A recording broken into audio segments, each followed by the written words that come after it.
The Vorth Dominion had ruled the Orion Arm for 12,000 years. 7 alien species had joined together under one banner, and together they controlled more than 300 star systems. They had crushed rebellions. They had ended wars before they began. They had made entire civilizations bow before their power. But now something was wrong. High Admiral Zethkon stood in his command chamber aboard the flagship Eternal Vengeance. His gray skin reflected the blue light of dozens of holographic displays. Each display showed the same thing: failure. Intelligence outposts had gone dark across 40 star systems. Supply convoys had vanished without sending distress signals. 3 high-ranking officials had disappeared from stations that were supposed to be completely secure. How is this possible? Zethkon asked his officers. His voice was calm, but everyone in the room could feel his anger. No one answered. No one had answers. The attacks had started 8 months ago. At first, the Dominion thought it was simple equipment failure. Then, they thought it might be pirates. Then, they suspected one of the member species was planning a secret rebellion. They investigated everything. They found nothing. Whoever was doing this left no traces. No witnesses. No bodies. Just empty stations and missing data. Zethkon turned to his intelligence chief. What do we know? The officer stepped forward nervously. We have analyzed every attack, High Admiral. The pattern suggests a single operator, someone with extensive knowledge of our security systems and patrol routes. One person. Zethkon's eyes narrowed. One person is doing all of this. We believe so, High Admiral. The attacks are too precise, too careful for a group. Groups make mistakes. Groups leave evidence. This is something else. 3 years earlier, a small human survey vessel had been traveling near the galactic border. The ship was called the Bright Horizon, and it carried a crew of 15 people. They were scientists and explorers, not soldiers. They had no weapons capable of threatening anyone. A Vorth patrol ship intercepted them anyway. The captain of that patrol ship was named Vethanar. He was young and ambitious and cruel. He saw the human vessel as an opportunity. Tensions between the Dominion and humanity had been growing. A message needed to be sent. Vethanar ordered his crew to open fire. The Bright Horizon was torn apart in seconds. 14 people died in the vacuum of space, their bodies scattered among the wreckage. But there had been 15 people on that ship. Danny Cole was a reconnaissance specialist. He had been in the cargo bay when the attack began, checking equipment for a planetary survey. The cargo bay was reinforced, designed to survive impacts from space debris. When the rest of the ship broke apart, that one section held together. Danny floated in the darkness for 3 days before he understood that no rescue was coming. The Vorth had destroyed the ship's emergency beacon. They had jammed all distress frequencies. They wanted the attack to look like an accident, like the ship had simply vanished in deep space. Danny found the bodies of his crewmates drifting in the wreckage. He knew every single one of them. Commander Lisa Hayes, who had 2 daughters waiting for her back on Earth. Dr. Ben Carter, who had spent 20 years studying alien plant life. Engineer Sophia Grant, who had just gotten engaged before the mission. He gathered what he could. Food packets, water recyclers, a small emergency oxygen generator. Then he sealed himself in the cargo bay and began to drift. 11 months. That was how long Danny spent alone in the void. 11 months of darkness and silence and cold. He rationed his supplies down to almost nothing. He exercised in the tiny space to keep his muscles from failing. He talked to himself to keep his mind from breaking. And he made a list. 14 names. 14 people who had trusted him, who had laughed with him, who had shared meals and stories and dreams with him. He repeated their names every morning when he woke up and every night before he slept. He promised them, one by one, that their deaths would not be forgotten. When his supplies were almost gone, Danny spotted a structure in the distance. An abandoned mining station, left behind decades ago when the mineral deposits ran dry. He used the last of his oxygen to reach it. The station was cold and dark, but It had power cells that still worked. It had old computers with outdated star charts. It had a small shuttle bay with 2 ships that needed repair. Danny spent 6 months bringing one of those ships back to life. He taught himself Vorid computer systems by studying captured data files.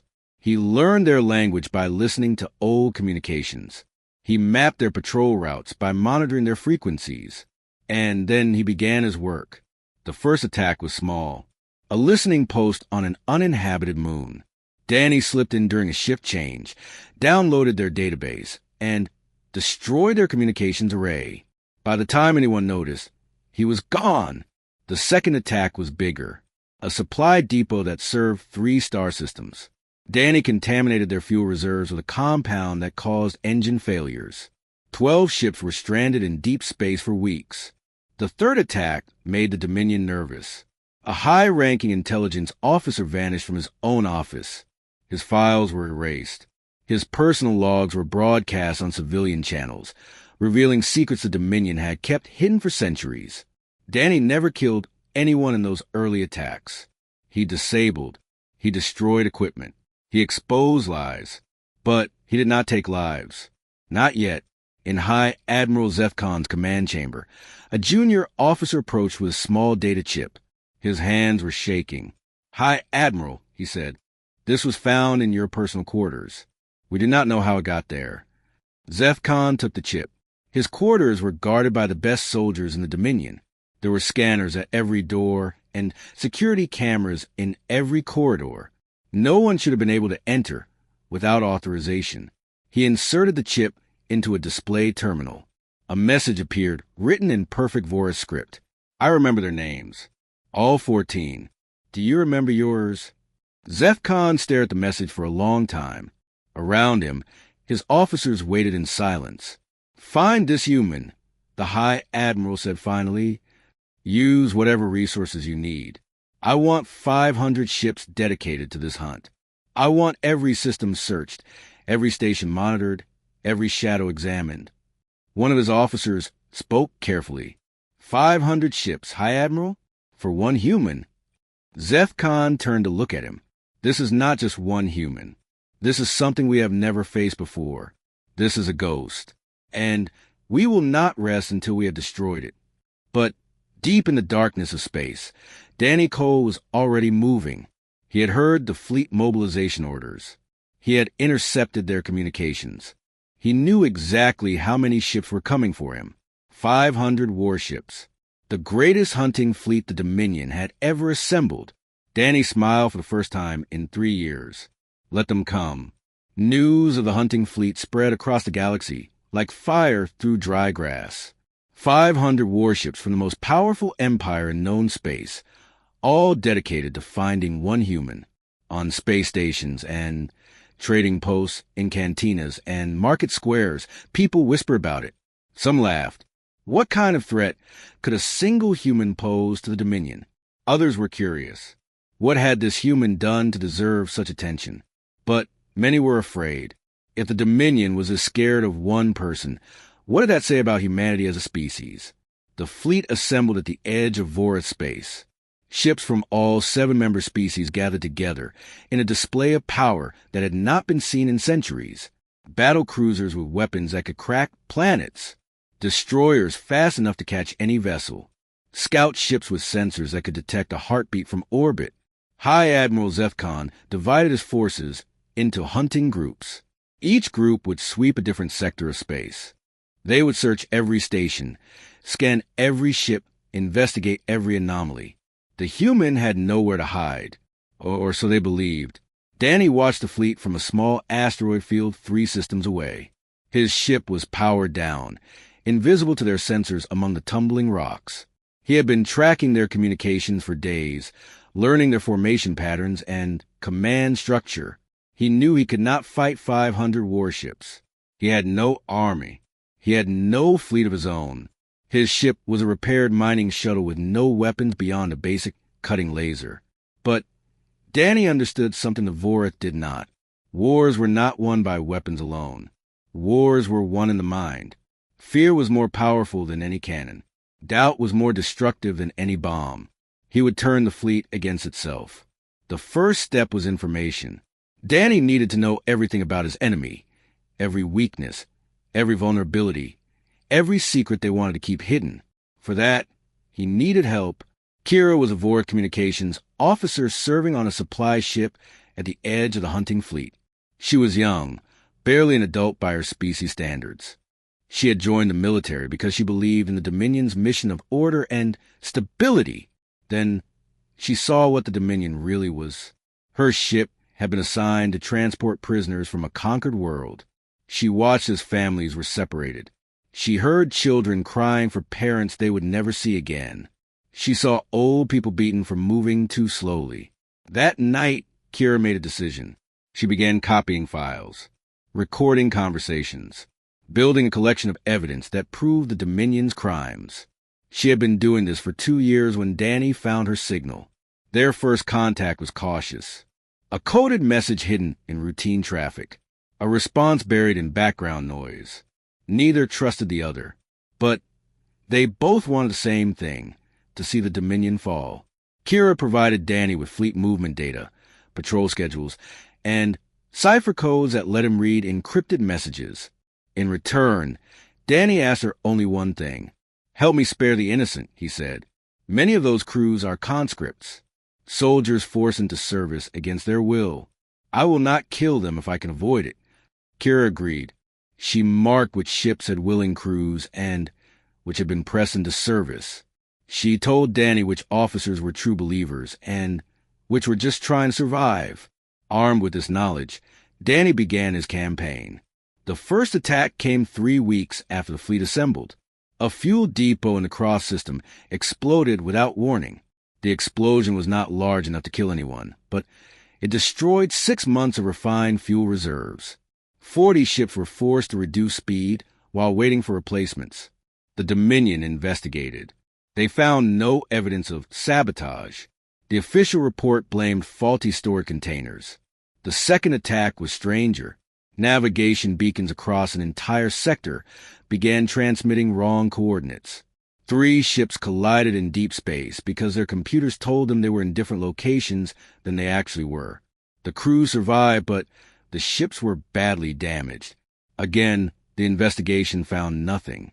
The official report blamed software errors. The third attack was the worst. Medical supply ships meant for the fleet arrived at their destinations with empty cargo holds. Their crews remembered loading the supplies. Their logs showed full inventories. But the medicine was simply gone.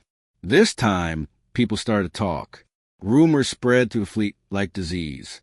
Someone was watching them. Someone was inside their systems. Someone could reach them anywhere. High Admiral Zethkon called his senior officers together. "I want answers," he demanded. How is this happening? No one could tell him. The attacks were impossible. There was no pattern they could predict, no trace they could follow. It was like fighting smoke. One officer suggested a theory. "Perhaps we have a traitor among us, High Admiral, someone with access to our systems." Zethkon considered this. It made sense. A spy would explain how the human knew their movements. He ordered immediate security screenings for all personnel, loyalty tests, background checks. Anyone who failed would be detained for questioning. The screenings found nothing, but they created exactly what Danny wanted: fear and suspicion. Crews began watching each other. Officers started doubting their subordinates. Friends reported friends for suspicious behavior. The fleet that had assembled to hunt one human was tearing itself apart from the inside. Danny pushed harder. He began leaving messages. Small notes hidden in places they should never be. On the bridge of Destroyer, a datapad appeared with the words, "I was here while you slept." In the quarters of a captain, a photograph of his family appeared with the caption, "They miss you. Will you come home?" These messages never threatened violence. They were worse than threats. They were reminders that nowhere was safe, that the human could reach anyone, anywhere, at any time. Morale collapsed. Crews refused to leave port. Entire ships requested transfers away from the hunting fleet. The phrase "a human is here" became a curse that soldiers whispered to each other in darkened corridors. High Admiral Zethkon grew desperate. He needed results. He needed to show the Dominion that their faith in him was not misplaced. He called his 3 most trusted officers to his private chambers. He showed them the latest reports. 12 ships had returned to base without authorization. Their captains claimed equipment failures. But Zeph Khan knew the truth. They were afraid. "This cannot continue," he said. "We are the Vorith Dominion. We do not fear. We do not retreat. We do not fail." He executed all 3 officers that night. He announced to the fleet that they had been traitors working with the human. He promised that anyone else who showed cowardice would meet the same fate. The executions stopped the desertions. But they did not stop the fear. If anything, they made it worse. Now the crews were afraid of 2 things: the invisible human and their own commander. Somewhere in the darkness between stars, Danny received Kira's report on the executions. He felt a moment of sadness. Those officers had been guilty of nothing except serving the wrong empire. But he could not stop now. The fleet was weakening. The cracks were spreading. Soon, something would break. He opened a new message and began typing his next move. The hunt was just beginning. Lieutenant Commander Amy Vance sat alone in a small room deep beneath the United Earth Intelligence headquarters. The room had no windows. The walls were lined with metal that blocked all signals from entering or leaving. This was where the most sensitive information was analyzed. On her desk were 17 data chips. Each one contained intercepted communications from the Vorith Dominion. Together, they told an impossible story. Danny Cole was alive. Amy had known Danny before the war. They had trained together at the Naval Academy. He had been quiet and thoughtful, the kind of person who noticed things others missed. She remembered how he used to stay late in the simulation rooms, running scenarios over and over until he understood every possible outcome. 3 years ago, when the Bright Horizon was reported lost, Amy had attended the memorial service. She had watched 14 families receive folded flags. She had believed, like everyone else, that Danny was gone. Now she was reading reports of his one-man war against the most powerful empire in the galaxy. Amy brought her findings to Admiral Greg Patterson, the commander of Earth's Outer Defense Forces. Patterson was old and scarred, a veteran of the border conflicts that had claimed so many lives. He had gray hair and tired eyes and hands that shook slightly from an old injury. He read Amy's report in silence. When he finished, he set it down and stared at the wall for a long time. 500 ships, he said finally. They sent 500 ships after one of our people. Yes, sir. And he's winning. Amy hesitated. He's surviving, sir. The fleet is struggling. But Danny is alone out there. Eventually, they will find him. Patterson nodded slowly. What do you recommend? This was the question Amy had been dreading. The safe choice was clear. Earth should disavow Danny completely, announce that he was a rogue actor operating without official support, distance themselves from his actions to avoid provoking the Dominion into a full war. But Amy could not say those words. We help him, she said, quietly. Nothing that can be traced back to us. But we give him what he needs to keep fighting. Patterson was quiet for another long moment. Then something changed in his face. The tiredness seemed to fade. His eyes grew sharp and focused. Agreed, he said. Make it happen. Over the next several weeks, strange things began appearing in systems Danny frequented.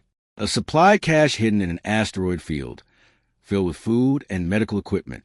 A weapons locker floating in a debris field, containing tools and parts for ship repairs. A data packet transmitted on an obscure frequency, containing updated star charts and Dominion fleet positions. None of these supplies were marked. There were no messages explaining where they came from. But Danny understood. Someone back home was watching. Someone was helping. He used the supplies well. His tactics evolved. Before, he had focused on disruption, destroying fuel, corrupting navigation data, stealing supplies. Now, he began targeting something far more valuable, mines. Danny started leaving survivors. When he disabled a patrol ship, he made sure the crew could call for rescue. When he sabotaged a station, he waited until non-essential personnel had evacuated. These survivors returned to the fleet with stories. They describe a shadow that moved through walls, a presence that could bypass any security system, a human who seemed to know their thoughts before they thought them. The stories grew with each telling. Danny became a monster in their minds, a demon, something supernatural and unstoppable. Danny understood what he was doing. He was becoming a legend, and legends were more powerful than any weapon. On the flagship Eternal Vengeance, High Admiral Zephcon received daily reports of failing morale. Crews were seeing things in the shadows. Officers were refusing to sleep. 3 soldiers had attacked their own crewmates, believing them to be the human in disguise. Zephcon tried everything. He increased security. He offered rewards for information. He threatened punishment for anyone who spread rumors. Nothing worked. One night, he found a note on his pillow. It contained only 2 words, "Still watching." He tore his quarters apart searching for cameras, for hidden transmitters, for any explanation. He found nothing. The human had been in his private rooms, inches from where he slept, and had left without a trace. For the first time in his long life, Zephcon understood fear. Far from the fleet, Danny met with Kira on a neutral trading station. She had taken leave under a false identity, risking everything to speak with him face to face. They sat in a dark corner of a crowded cantina, speaking in whispers. "The fleet is falling apart," Kira told him. "Zephcon executed 5 more officers last week. He sees traitors everywhere. The other admirals are starting to question his leadership." Danny nodded. "Good. What about the conscripts?" "Most of them just want to go home. They never believed in this hunt. They were told they would be crushing a minor threat and returning as heroes. Instead, they are trapped in a nightmare." Danny looked at his hands. They were rough and scarred from years of survival. He had become something hard and cold, a weapon forged in the darkness of space. But he had not forgotten who he was. He had not forgotten the promise he made. "I need to end this soon," he said. "The longer it continues, the more innocent people will suffer." Kira reached across the table and touched his arm. "There is something you should know. The Dominion has a secret facility in the Pale Reach system, a prison station where they keep captured humans from border raids." Danny's eyes sharpened. "How many?" 23. They have been there for years. The Dominion uses them for experiments, for interrogation practice, for entertainment." Her voice was bitter. "I have seen the records. What they do to those people, it is evil." Danny was silent for a long time. A prison full of his own people.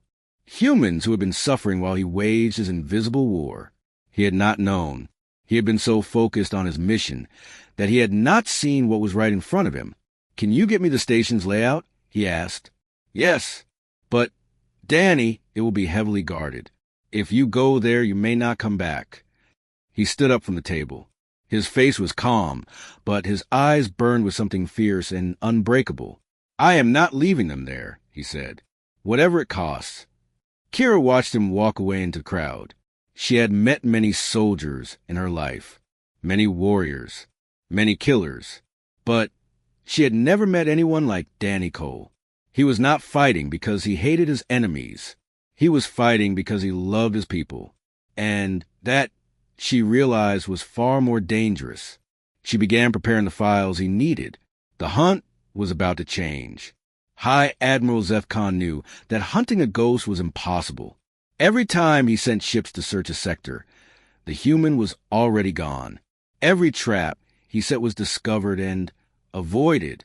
Every plan he made seemed to be known to his enemy before he even spoke it aloud. So he changed his strategy.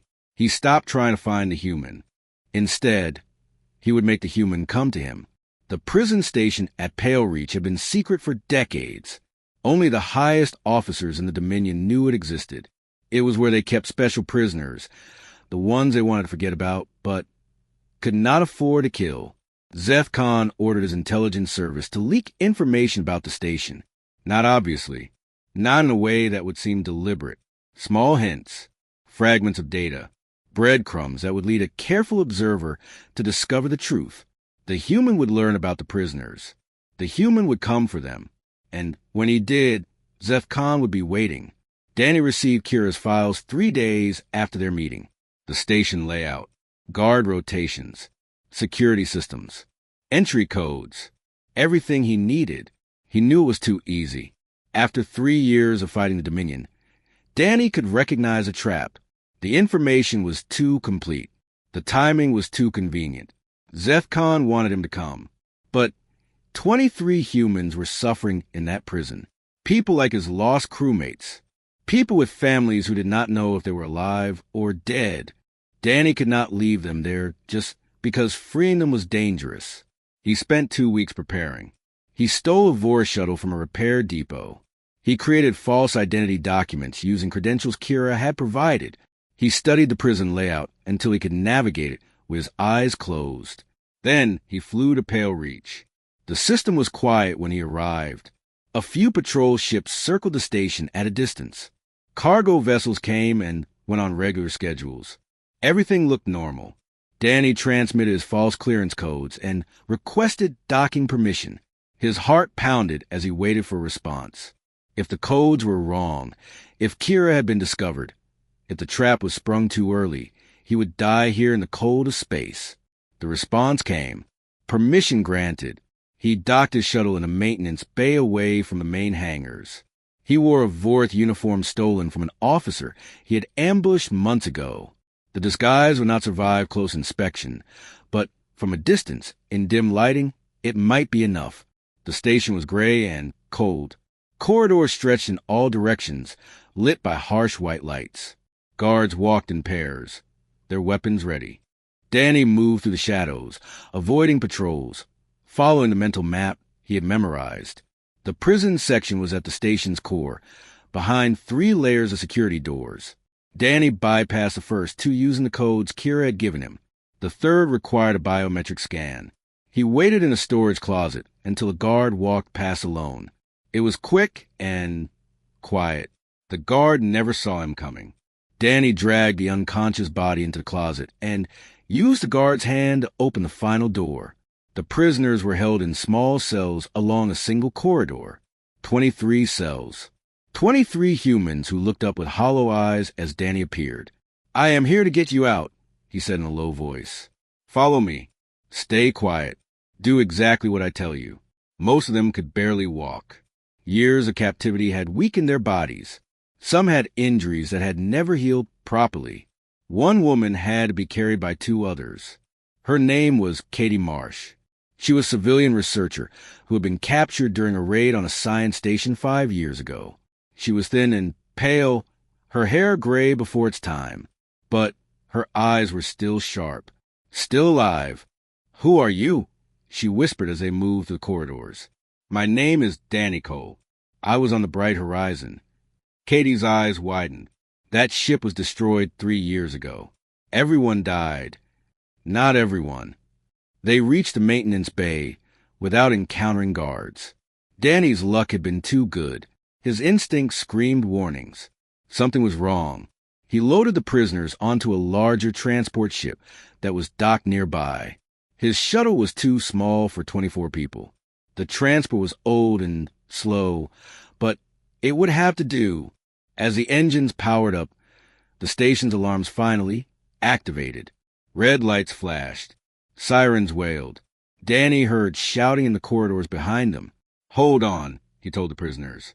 "This is going to be rough." He launched the transport through the maintenance bay doors before they fully opened. Metal scraped against metal. Sparks flew.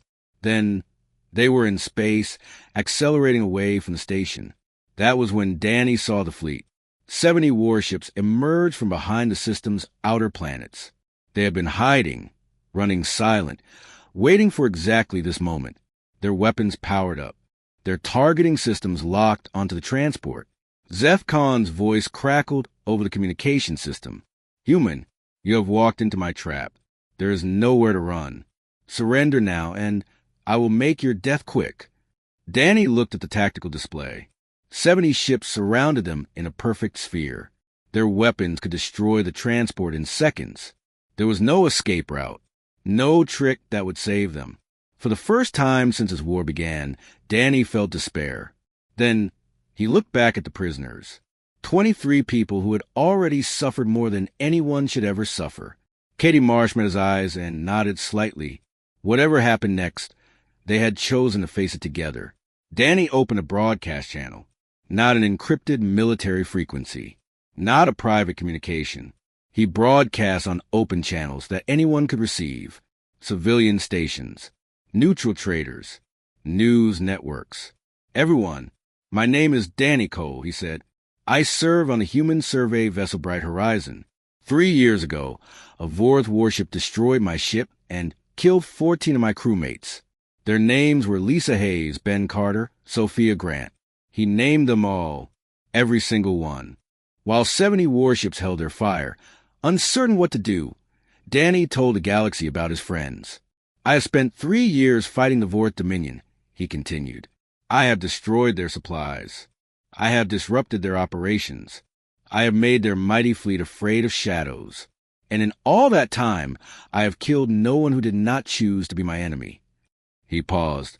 The silence stretched across the stars. Today I rescued 23 human prisoners from a secret Dominion prison. People who were tortured and experimented on for years. People the Dominion hoped the galaxy would forget. But I did not forget them. And now the galaxy will know what was done to them. On the flagship Eternal Vengeance, Zephcon listened with growing rage. The human was turning his victory into a disaster. The broadcast was spreading across 100 systems. Neutral species were watching. The Dominion's reputation was being destroyed in real time. Destroy that ship, he ordered. Now. His weapons officer hesitated.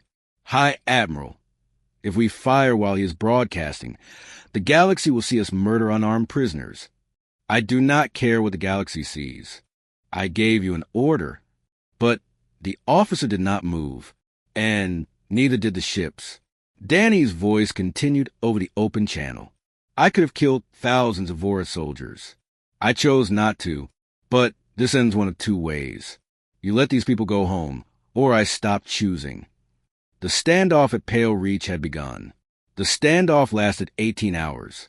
70 Vorith warships surrounded a single transport vessel. Their weapons remained powered and ready, but no one fired. The entire galaxy was watching, and everyone knew it. Danny's broadcast had spread faster than anyone expected. News networks on 100 worlds played his message. Civilian stations repeated hour after hour. By the time the first day ended, billions of beings knew the name Danny Cole. On neutral trading posts, crowds gathered around display screens. They watched the standoff unfold in real time. They argued about what would happen next. Some said the Dominion would destroy the transport and face the consequences. Others said they would let the humans go rather than suffer more humiliation. No one predicted what actually happened. Kira had been busy during Danny's mission. While he infiltrated the prison station, she had been spreading information through the fleet.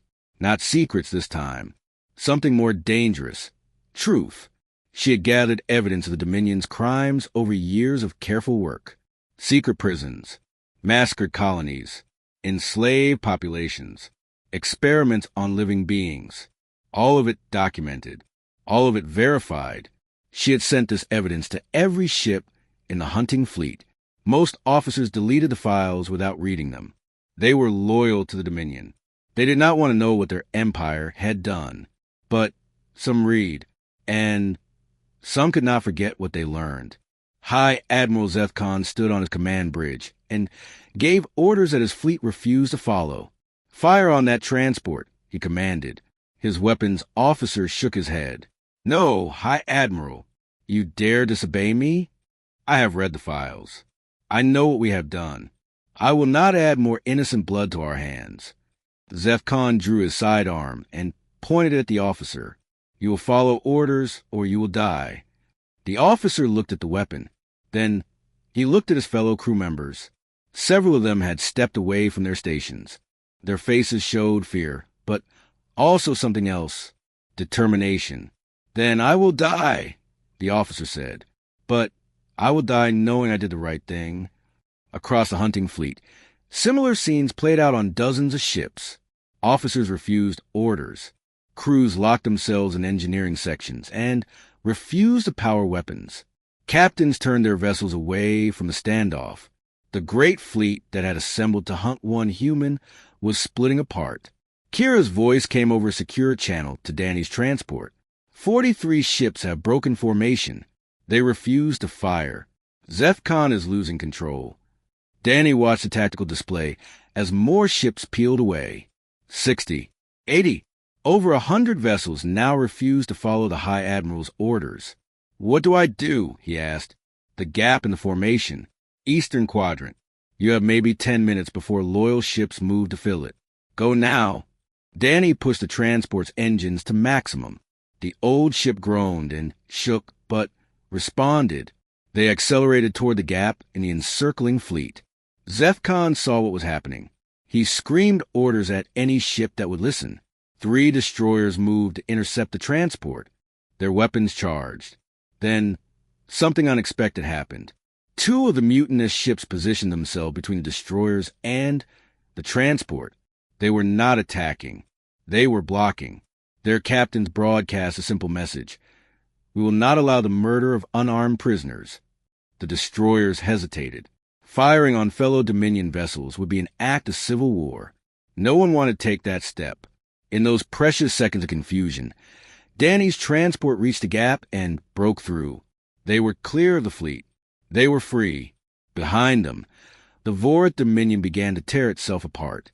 3 weeks later, the transport arrived at a neutral space station where United Earth diplomats were waiting. The 23 rescued prisoners were finally going home. Danny stood apart from the celebration. He watched through a window as Earth vessels docked and families reunited.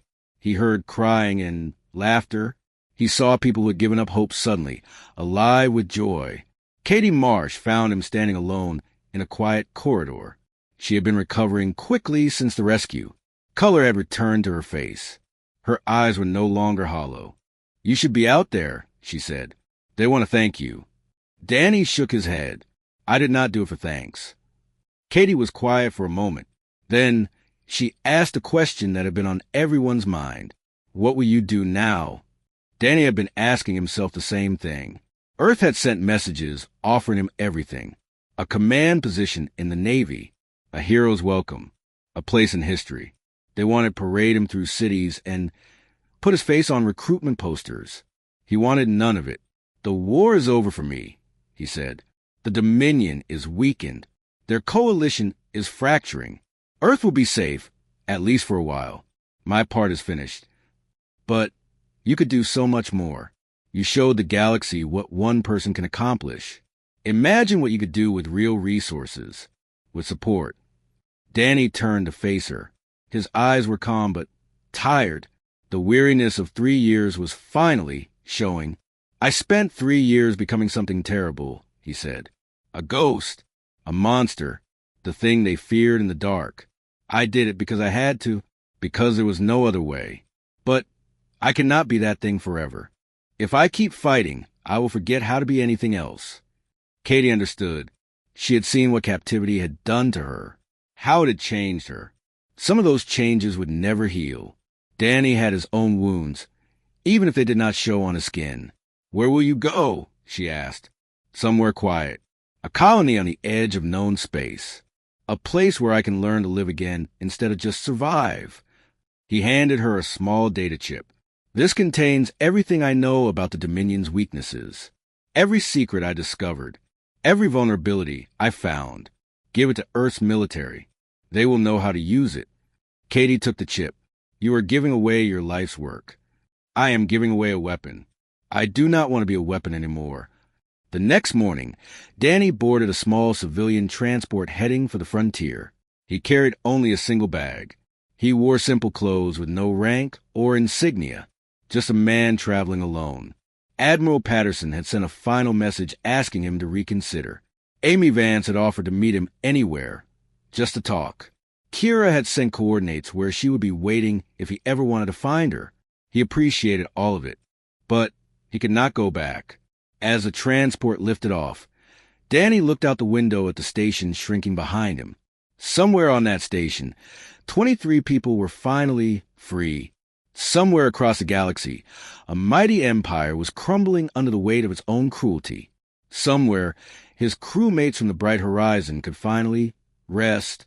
He had kept his promise. He had remembered their names. The Vorth Dominion would never fully recover from what had happened. Their coalition would continue to fracture for years. Their reputation among neutral species would never be restored. And whenever anyone asked how such a powerful empire could fall so far, the answer was always the same. One human, one survivor who refused to give up, one ghost who taught an empire what it meant to be afraid. But Danny Cole was not a ghost anymore.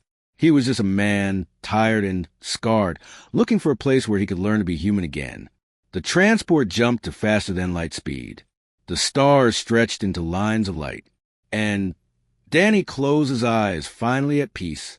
His Odyssey was over. But humanity's story was just beginning.